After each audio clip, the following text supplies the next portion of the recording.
Hello everyone, and thank you for being here with us today at the Extreme Hangout Pavilion at COP29. My name is Elizabeth Živkova, and I'm a cultural producer and a co-founder of Zeitgeist 19, and I'm going to be moderating this incredible panel as above so below today. My colleague Farah Pire-Cohen, who couldn't be here with us in Baku today, sends us our warm regards from installation site in Venice. We are here to mark the launch of a new, exciting chapter for us.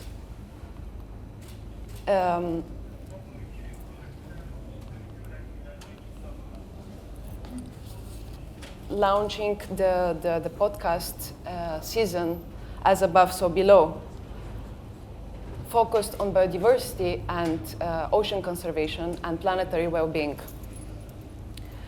And together, land and ocean defenders devoted to their whole practice to intersecting culture, science, and ecology. That has always been the mission of Zeitgeist 19 since it was established in 2019 in Milan. Perhaps we can all agree that the times we live in and the biggest challenges we're facing require cross-disciplinary and cross-sectoral solutions. And I feel so privileged to have all these environmental advocates here on stage with us. And I would like to introduce you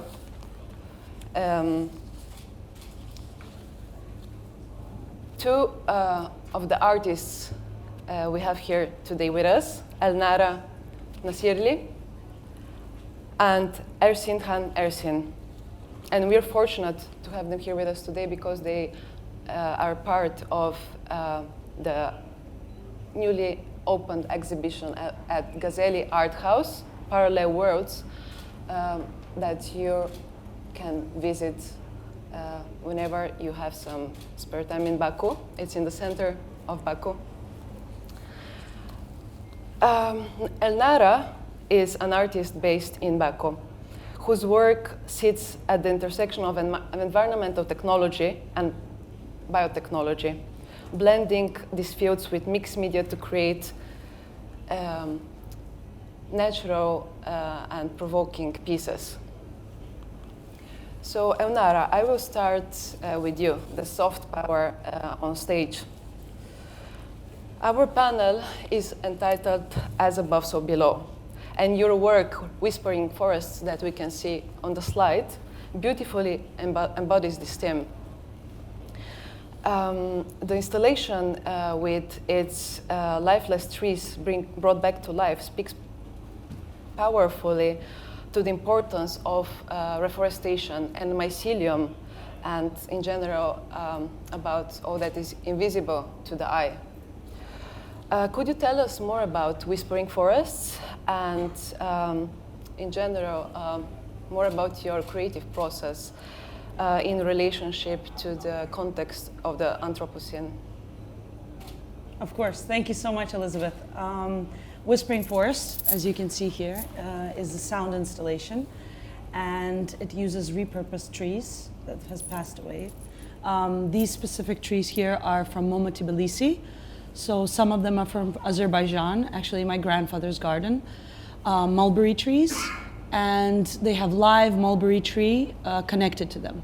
And through sound technology, we have connected bone conductor speakers, which vibrate and basically bring the trees back to life. So we can replicate the electrical signals in live trees through this kind of technology. And also people who can't hear can also connect to the sound that is produced by these trees. And it's all about interconnectedness in the mycelium between like plant communication. So there's research that plants communicate for up to 50 words. So we're trying to show that plant life has survived 5 extinctions and they cooperate instead of conflict. They communicate are the nutrients, where is the disease, how can they survive, and we can learn a lot from that system. If we could decode that language, that would be fantastic. And I think cooperation between plants is something we really need to learn about. Thank you, Ernara, and I would love to congratulate you on the recent prize you won. You just won in Venice, the Art Laguna prize for this installation. Yes, yes. So congratulations about Thank it. you. And what particularly I admire about it is the whispers of the trees, basically the sound you would love to communicate to all of us. And I would love to ask you more about this sensorial experience and incorporating technology in your artwork. So we collect electrical signals from plants, and we transmute it into music. And we find that this music is very meditative and also connects people to nature in a very unusual and unconventional way. That's yes. You have also another new work on display at Gazelle Art House. Yes. It's related to the oxygen we breathe, and I'm sure most of us use the air app on which you can track the quality of our air. So it's I would say more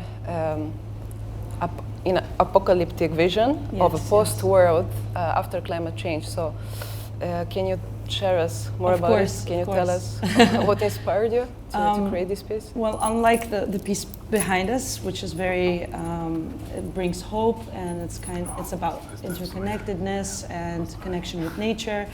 My latest work is about a dystopian future where there are no trees. So basically there's complete deforestation, and the last existing walnut tree was converted to a breathing mechanism. So basically we created a hypothetical scenario in the future where in 2140 there's an air tax, international air tax, where you have a quota for oxygen intake and a quota for CO2 clearance. So every person is obliged to either purchase a machine that clears their air or is obliged to create it. So we built our first machine and it shows this vision of how technology may lead us to complete destruction of nature, but at the same time technology will also aid us in finding solutions. So it shows, it's like a symbol of hope, but at the same time it's quite sad and dark. Thank you, Elnara. I will move forward with the second artist here on stage with us, Ersin. Hello, Ersin. Hello. And thank you for being here with us. Your work resonates deeply with the below aspect of the panel's theme today, as above, so below. In the artwork you create, the familiar physical world is stripped back to reveal the hidden networks below us. So I would love to speak about the work you presented at Gazelle's Art House, Poetic of Soil, bringing back to light the intricate, often overlooked kingdoms of life within the soil beneath our feet. And specifically, you're highlighting the biome supported by the Capinori tree in the Amazon rainforest. Can you tell us more about it? Sure. Thank you so much for having this opportunity, being with you on the stage. The Poetics of Soil series is part of our ongoing exploration into overcoming plant blindness. That notion where us as species more empathetic towards other beings that exhibit animism, as opposed to a tree, a plant, a flower that is a visual entity without the same animate nature obviously that's our perception where it stops. The moment you can strip the bark, look under the soil or inside of a leaf, you see this incredible animate reality that flows through a number of species any given time. We just need to look at it from different angles. And the work we create with my collective, Marshmallow Laser Feast, is basically trying to, seeking emotional resonance in scientific stories and stories that connects us to the more than human world. And for the Poetics of Soil series, we turn into soil and looking at the world that is tucked away. And, as someone, you grew up in a city, soil is dirt and it's kind of dark and often it's death. Yet the top 6 centimeters of soil feeds the entire planet. And when we start, looking at the myriad of species that live within, a new realm emerges, and we are still debating whether fungi should have its own kingdom or not, which is ridiculous. The primary colonizers of the life on Earth that's giving rise to the plant kingdom and eventually to the animal kingdom is something that is there yet ignored profoundly. So the hope and the idea was to work with a number of scientists, and Francis Martin is one of them, who's a wonderful mycologist who dedicated his life trying to understand ectomycorrhizal relationship, meaning some of the mycorrhizal that creates these complex webs, the networks under the soil, and often connecting plants to trees, to other plants, and to other fungi families within, creates these really interesting bonds. And so this is a fly agaric. It's a very interesting mushroom that captured human imagination for millennia. You can trace the encounters with this particular mushroom with a number of different mythologies and cosmologies. And also there are speculations around how some of that belief seeped into the larger kind of Abrahamic religions, and how a Santa Claus could well be traced back to our relationship with some of those, or the idea of Santa Claus emerging in human psyche can be traced back to these mushrooms. And they appear in a very short burst. But one thing you don't know when you see a mushroom often is how vast the network is and what else going on next to this species. So they build these ectomycorrhizal relationship with the tree roots. So when you see a fly agaric, it's the antithesis, the fruit of a collaboration. And when you strip the bark or take off the soil, let's say making it invisible, and showing the relationship that flows between these species has been the main aim of this. Obviously, this is an ongoing series. It's part of the larger body of work where we try to go around the world, find different natural or scientific phenomena. And last time it took us to the Colombian Amazon to find some of the larger trees, and creating portraits of these trees, showing this cardiovascular activity that goes through them. The Capinuri tree that is in the exhibition in the form of a print is like a snapshot of this living being that takes somewhere between 800 to 900 liters water a day. They create their own clouds. The oxygen they produce, obviously, every third, fourth breath we take coming from them. And so you've got this ongoing relationship with the living world. And yet we can call ourselves an individual very easily. Every other breath you take coming from the plankton and the oceans, every third and fourth coming from a plant or a tree. If we just close our eyes for a moment and start to see that relationship, that bond that is with us every awakened hour, and we take anywhere between 17,000 to 24,000 breaths a day, imagine how many thousand times you are in that symbiotic relationship. So the whole body of work that we are trying to kind of create and pursue is to highlight that reality. It's nothing magical, simply observable. It's there, it has always been there. and just trying to unearth that relationality. Sometimes it's through your exhale that goes into a plant or a tree that is passed down into the soil, taken by the mycelium, turned into a mushroom like this, or trees taking it, spraying into the atmosphere, and somehow coming and landing in our lungs. So we are of the earth, and we are part of this incredible cycle. And each of these series are actually trying to create an opportunity to make you feel larger than yourself. Not in ego, but extending your sense of self to include something as remote and weird as a mushroom, something as wonderful and large as a tree, and somehow expanding that connection is in the center of everything we are trying to do with the collective. It was a very long, windly answer, but hopefully some of them. Beautifully said. It's Thank you. indeed so fascinating, all these unseen threads that connect all life on Earth. And moving from forest roots to ocean depths, I would like to speak about another magical creature, the whale.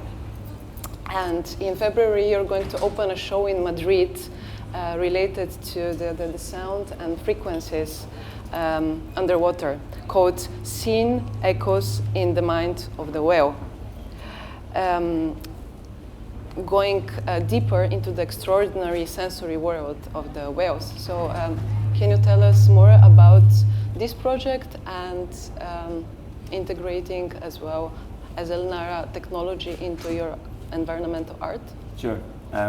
So technology plays a very fundamental role in our processes, and sometimes these are medical imaging technologies like CT scans, scanning soil samples to create some of the art, or using LiDAR scanners, primarily an architectural tool to capture the volumetric information and bringing that in.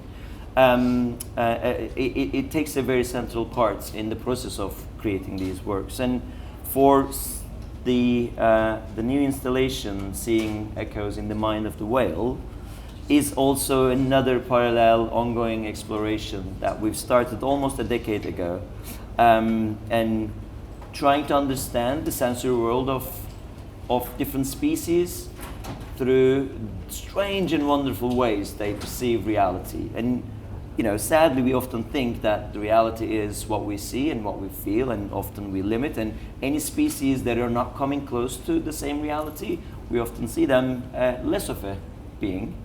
And when we think about the beginning of the project, which was called In the Eyes of the Animal, started with looking at 4 forest species that are quite magical, and a mosquito that sees carbon dioxide, and a dragonfly that sees full spectrum of light, a frog that's got smart eyes, and we can just talk about this for 2 hours, but the owl that can read newspaper from 100 meters, not that they read it, but so looking at these sensory apparatus and how we can translate their umwelt to an experiential piece for us to start to imagine what is it like to be something other than ourselves.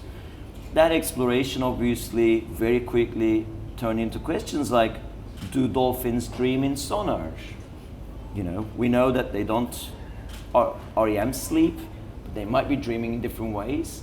And so the species in the ocean obviously evolved in such incredible and unfathomable ways that we really need a catalyst to start to imagine what is it like to be a whale. And this is an attempt to provoke a thought where a dolphin that can create this incredible ability to send echolocation signals, very much like bats. But fascinatingly, they process the echolocation information in their visual cortex. So what we think vision is changes its meaning when you are in water, when you are a dolphin. So looking at the visual world, the coral reef, not through mere visuals, but through a sound sculpted 3-dimensional reality. as if you're a dolphin. Obviously, we're never going to know what is it like to be a dolphin, but one can begin to imagine and stretch their imagination. And the piece takes you from the sensory world of a bottlenose dolphin into the magnificent world of humpback whales, which their songs has been, sang in the Earth's ocean for a very, very long time. It's almost, similar to some of the song lines, the Aboriginal song lines, where these wonderful migrations that, the world according to fish, this inverse of our map, is much larger. And we often forget that part, and land is everything. And when you look at the distances, the great distances they travel, and singing their songs through that travels is just so incredible. And if we consider some of their songs as the memories of the ocean, how do we visualize these worlds? And so the second part of the installation is an attempt to visualize these very rich and dynamic coral reef structures combined with kelp forests and their intermingling relationship with other species that they encounter in the journey. And eventually, as we go deeper, we start to tap into the sensory world of sperm whales. Obviously, this extremely well articulated sensory apparatus, it's the size of a van probably. Then they are like size of a bus. So this amazing hearing aid allows them to have multi-temporal conversations. Meaning, I'm talking to you here now, and I'm having another conversation that is half an hour away, meaning half an hour in the past. So one can hold these two thoughts as a species evolving, and because they can talk to each other from, through these salination channels, finding your telephone line in the ocean, and two sperm whales can talk to each other from 2,000 kilometers. So this notion of, stretching your sensory world to expand into that size is quite a fascinating phenomenon. So the third part of the installation explores that world and trying to understand in great depths what is it like to be seeing through sound, and how can we create a world by simply taking these sound recordings recorded by the lab from UPSC, the Catalonia University's bioacoustics lab, who generously guided us through processes and understanding these, what seems like it's all data and putting emotion in it, just describing these spectrograms and telling the relationality between species from a single image was their magic in helping us to understand, but also providing us the data that they've been gathering for a multiple decades now by distributing these hydrophone floating observatories and pulling that data in to understand the biodiversity, the faunation, the traffic, and everything that goes with the sound in the ocean, which is the primary way of sensing, is there, and they've been gathering. So they guided us through that world and provided the data to create some of those moments. So a single image is not probably doing justice. It's, it's the feeling of being in that room with multiple speakers where sound is actually washing over you and moving from direction to direction is the closest we can get for now. In our lane, obviously, there are many ways. So that's the attempt to understand the animal umwelt. And one final thought, I love that, that every third breath connecting you to a tree, every other breath is connecting you to a plankton. So actually the life on land and life in ocean is extremely well connected, and we know that. And by simply these whales moving up and down, moving the dial vertical migration to create more or less oxygen or carbon dioxide sequestration, we are part of that incredible rhythmic being and being alive. And every piece, like this one, is kind of an exploration to that. That's it. Thank you, Ersin, for this beautiful answer. Thank you. And and we all agree that data is fundamental for mitigating climate change and finding natural big-scale solutions out there. And I would love to move to our next speaker, Jan Pachner, the Secretary General of One Ocean Foundation, focused on accelerating ocean solutions and advocating ocean literacy and the blue economy.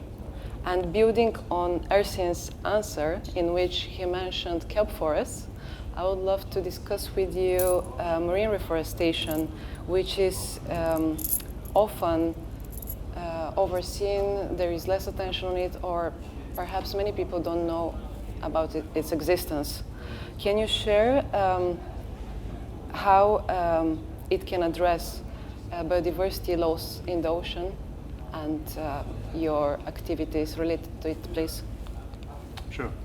Well, first of all, thank you very much for being here. Thank you, Elizabeth, for the invitation and for Extreme Hangout, to giving us the opportunity to talk about the subjects that are close to our hearts. And I think it's been starting off very inspirational. Maybe before answering this one, I'll just add another point. Maybe you've heard of Stefano Mancuso. That basically is pretty much a guru also in neuroscience on plant science, and I'm fully basically, I think we're all online, although we're maybe coming from different worlds, but I think it's really important also on those platforms or complements to mixing science and art. I think it's a very successful platform, because we need to sort of find new ways and getting these on the communication, getting these messages across. I mean, it took us maybe 30 years to make people realize where we are with climate change, and time is running out. So I think we have to use all kind of means to communicate, and I think art is one of them. So sorry, I was dragging away from my answer, but what we're doing, basically, one of the activities that we're doing since now 3 years in One Ocean Foundation is actively reforesting Posidonia. In the Mediterranean, we have Posidonia oceanica, which is one of the plants that we've been referring to, talking about the ocean. And as rightly said, unfortunately, we are land animals. And so I think we see that also on the scientific data, that we are still missing, and I'm sure you you can talk more on this, but we know so little still on the ocean. I think there's a huge race going on, trying to sort of fill that gap. And and one of the activities that we're doing is reforesting Posidonia mainly for 3 reasons. One is we have seen a decline of Posidonia meadows in the Mediterranean over the past 50 years by about 30% due to human activity, human stress factors on the ocean environment. You can find Posidonia up to a maximum depth of about 40 meters, because it needs clarity in the water in order to grow. And Posidonia, if you imagine just on the importance on biodiversity, it hosts up to 350 different species. It's a perfect nursery home, similar bit to corals, and it's amazingly important also for CO2 sequestration. So there's a complete interlink. You can't talk about climate change without considering really the ocean environment.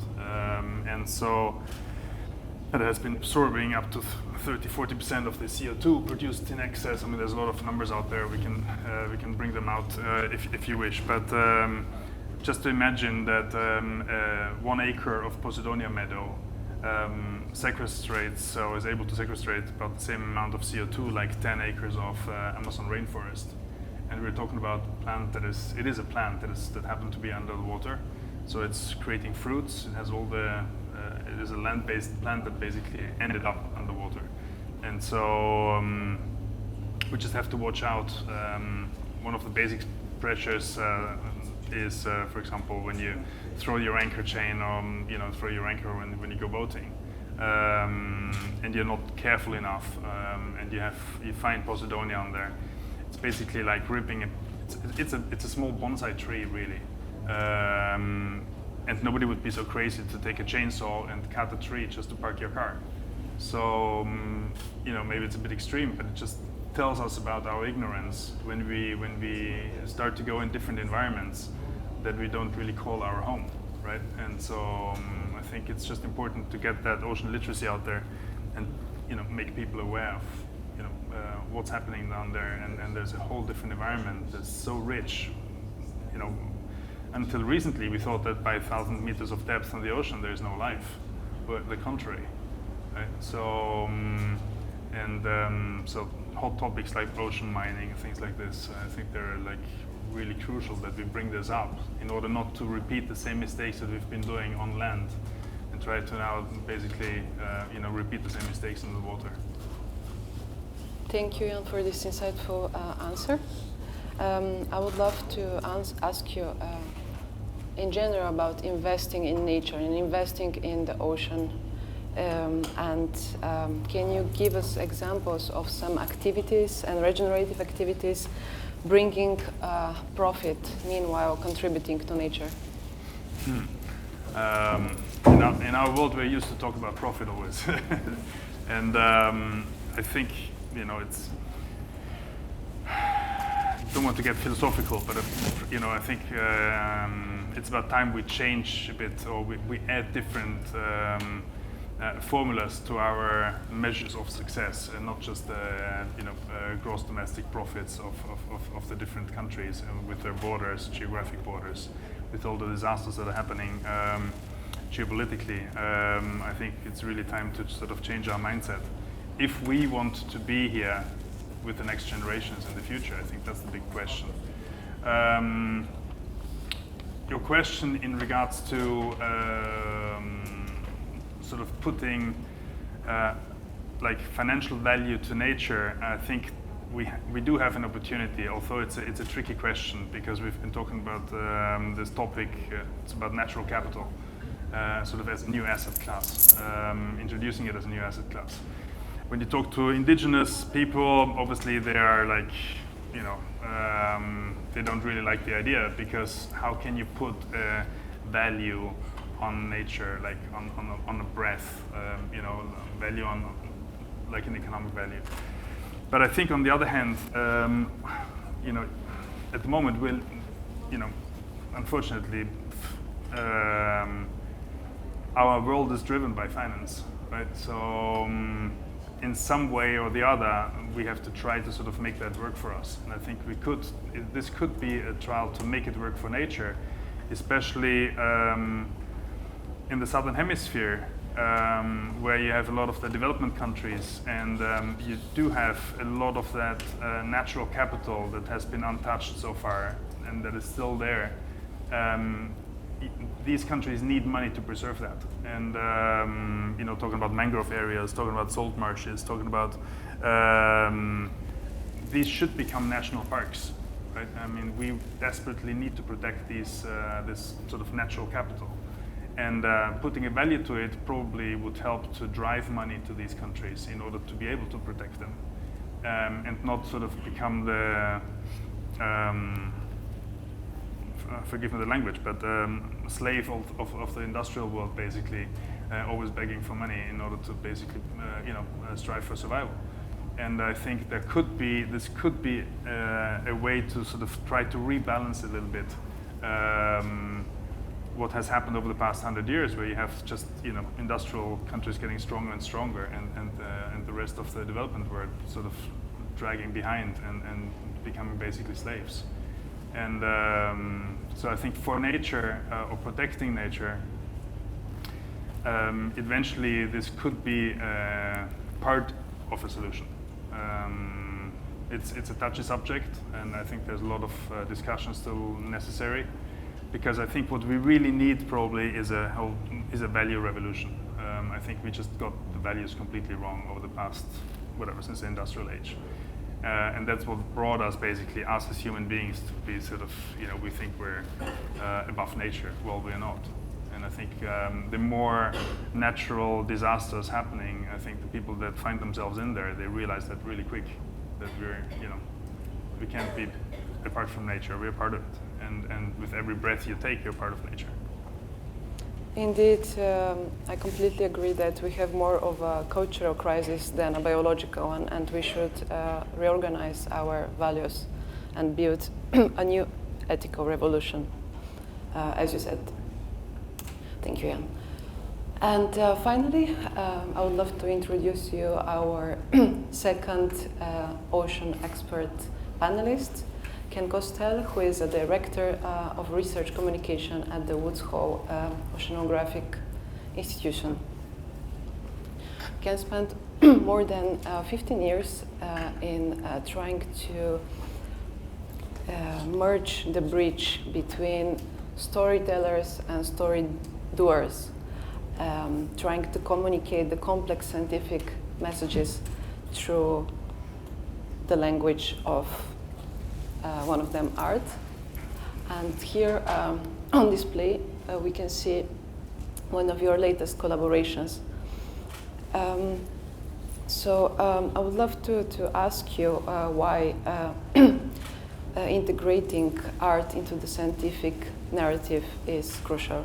What do you think about it, and from your experience, what have you noticed through this course? Thank you. Thank you for organizing the panel. Thank you all for being here.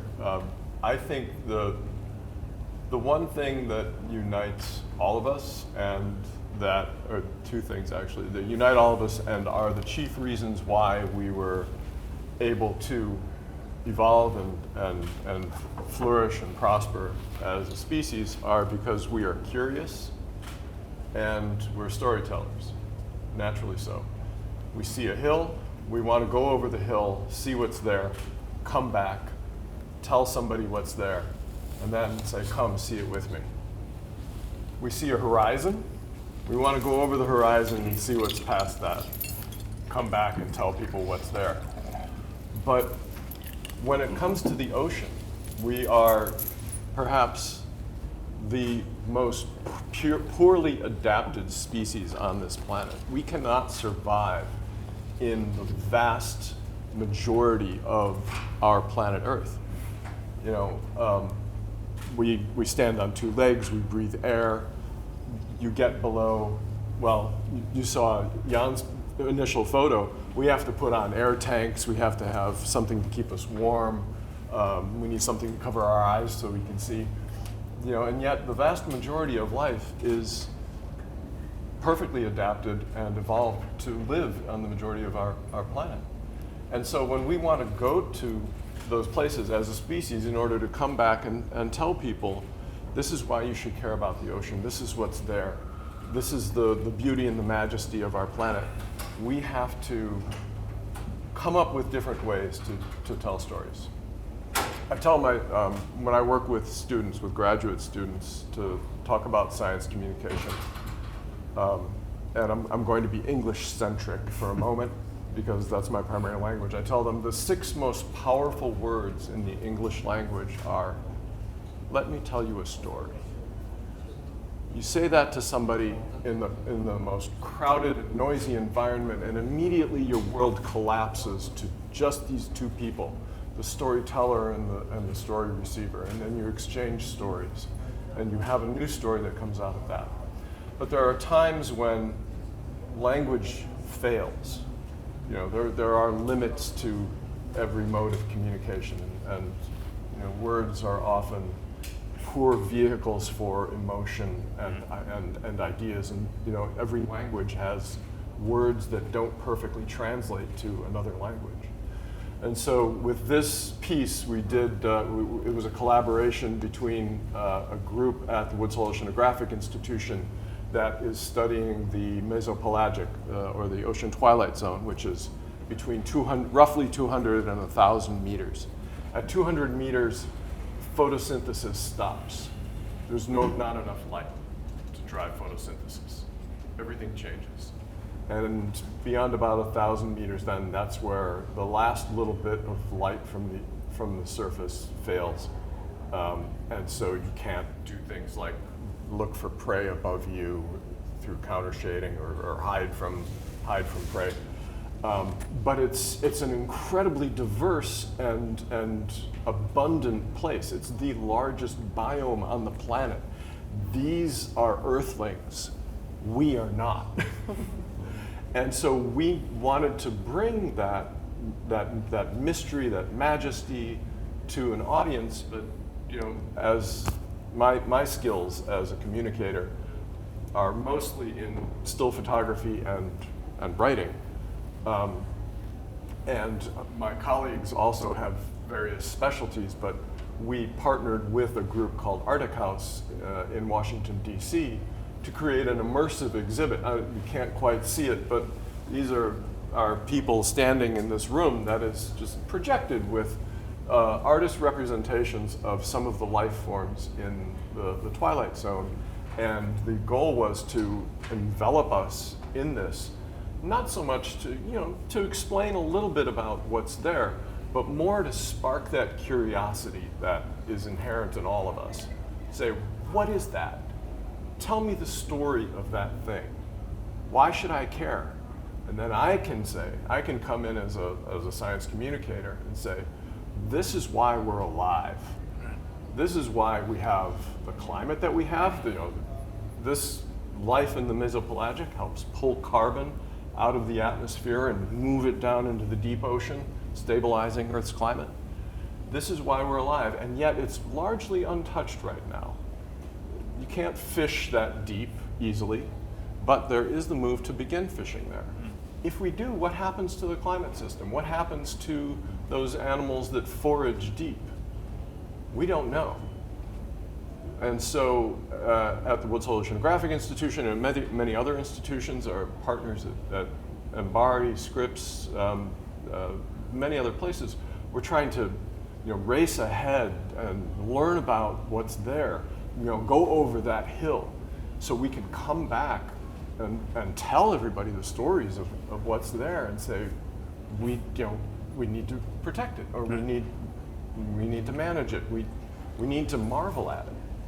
And I think that is something that we share, even between scientists and artists. We're all doing the same thing. We're all taking a complex idea, trying to distill it into words or images or music or anything, and share it, and try and spark that connection with the listener, the viewer, the person that you're talking to at a loud, crowded party, and who you just told, let me tell you a story. That's what we're doing. Thank you, Ken. Going back to indigenous wisdom, indigenous peoples believe that the voice was not created to communicate, actually, right, as you said. So we speak all about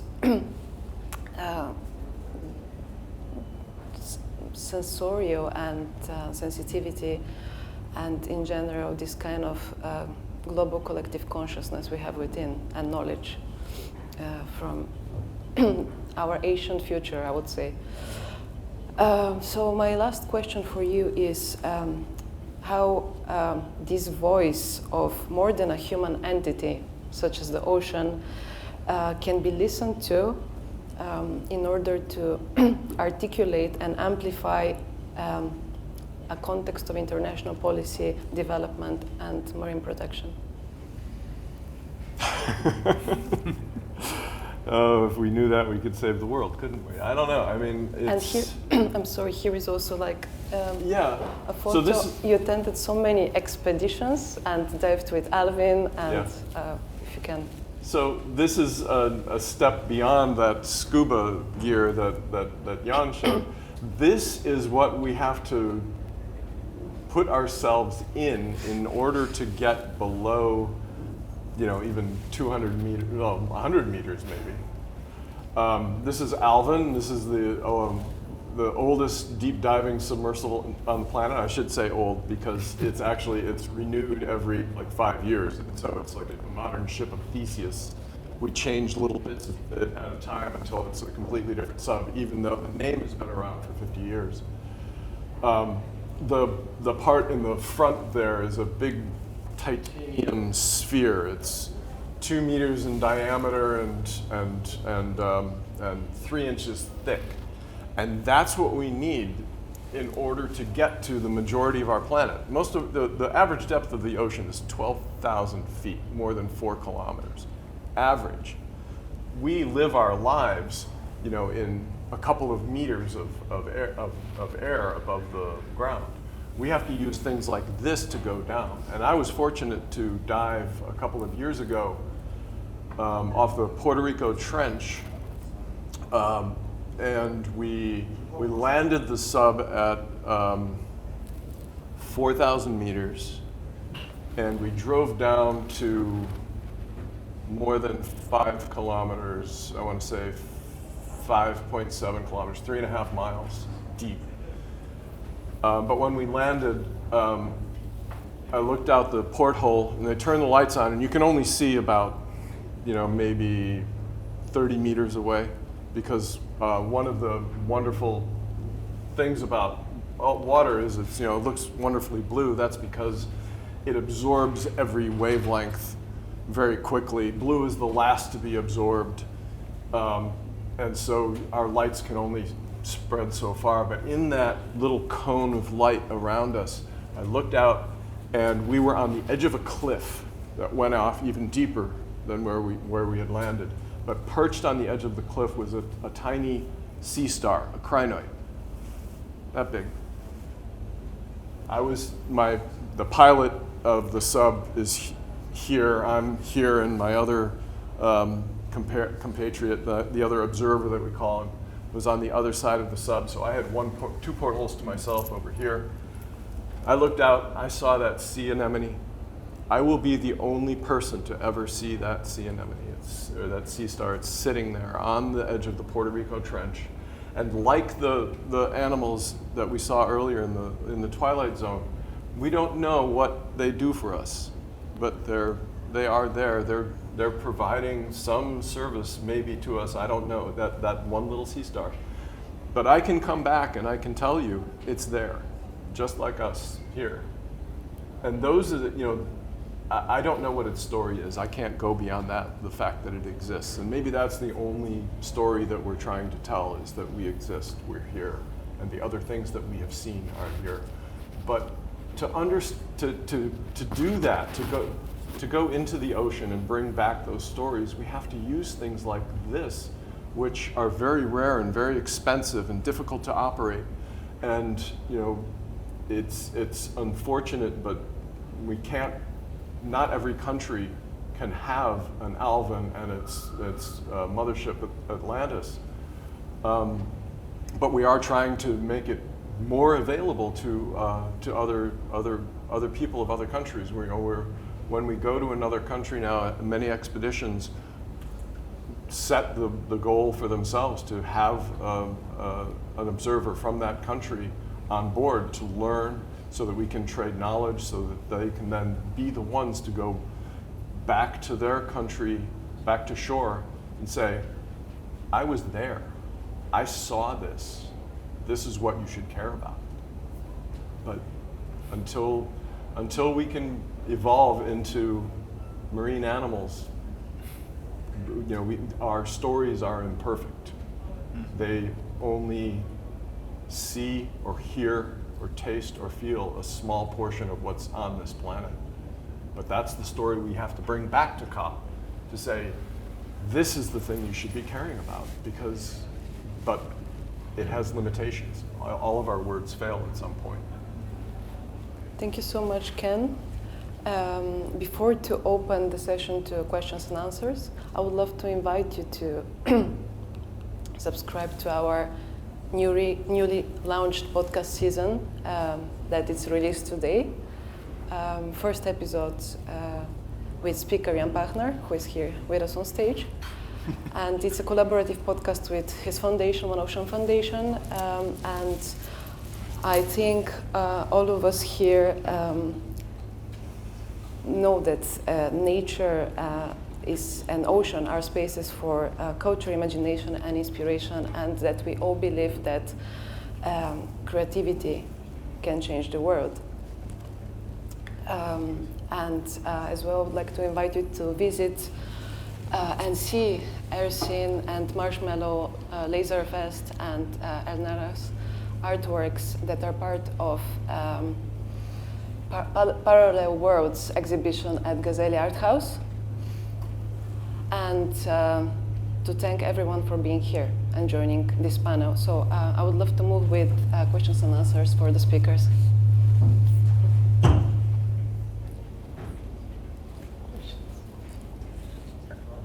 Yeah, yes, please. Okay. Go ahead. Hi, I'm Emily. I'm from the University of Michigan, graduate student, and this is wonderful hearing all your perspectives on the different topics in your areas of expertise. I was curious, you spoke a little bit about it in terms of accessibility. How are you all thinking about that, of making stories in some of these artworks and research more accessible for people that can't get down underwater and see that in person? Because the majority of people that can, lives are changed. So how do you think about trying to get people there more, or incorporating that more in your storytelling and making your storytelling more accessible? Just thoughts on that further, because I think that was a great point. Okay, I'll just do it real quick. First of all, Indiana. Ah, okay. So sorry for UPS and our No, but not for that reason. Okay. But because, so Indiana and Michigan are in the middle of the United States, very far from the coast. And the reason I'm here is because I grew up on Lake Michigan. I always wondered what was beyond my little hometown, and I decided very early I'm going to go have an adventure, and I was able to. And so I think one of the greatest things we can do is engage young people very early on to imagine what's beyond them, to think beyond just themselves. And that's what I hope to do. I think we have something in common. I'm from Austria. Yeah. So we're not really well known for our ocean. But I guess it's just nature as such that drove me into the space. And I think, well, we with One Ocean Foundation, we're trying sort of to engage on different, we're still small. I mean, we're Mickey Mouse compared to Woods Hole. But we're trying to engage on different initiatives on communication, for example, podcasts, trying to really get that message out. Obviously, podcast is not going to give you the opportunity sort of to dive down, but I mean, one of our guest speakers is Sylvia Earle. We had the pleasure to talk to her for almost 1.5 hours.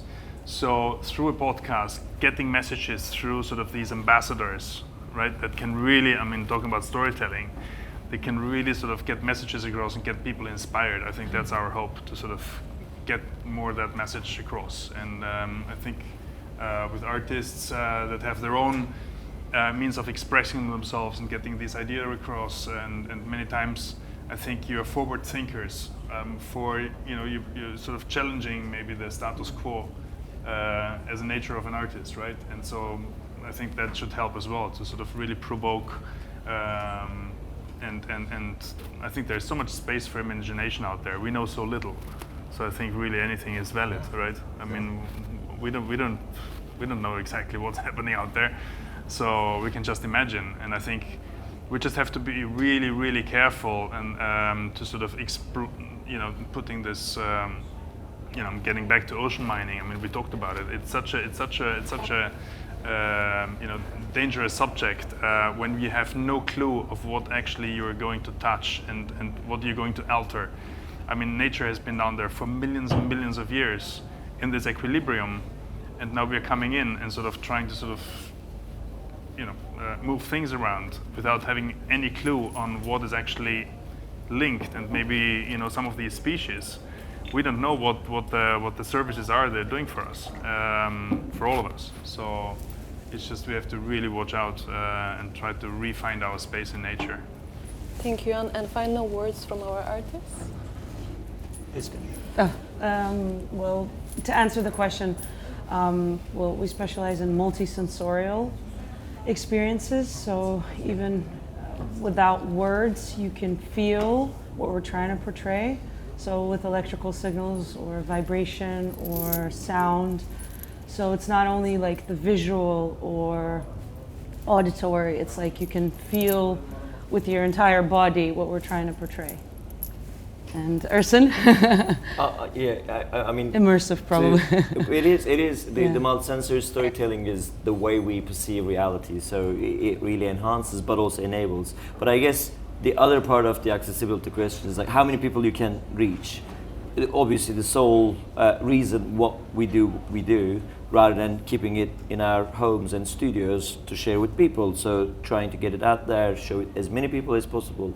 At the same time, being really strategic about some of those places and spaces where a handful of people who can make big decisions is what you need to convince, not maybe masses. So playing with both of those, obviously, as an artist, first and foremost, the work needs to be out there with public to be complete, but at the same time being really strategic about what accessibility means and where do we really need to take it first. And I guess, you know, having in the proximity of COP and having this conversation and amplifying this message is really important. But at the end of the day, we are a handful of people here in a small room, but we might have a larger impact than the numbers here. So it's a dual answer to that part. Thank you, everyone, and thank you for the great question. And thank you again for joining us and being part of this collective movement, transcending above and beyond and below, and embracing art, science, ecology, nature. Thank you. And for our moderator. Sorry guys, if you could just stay for a photo, that'd be brilliant.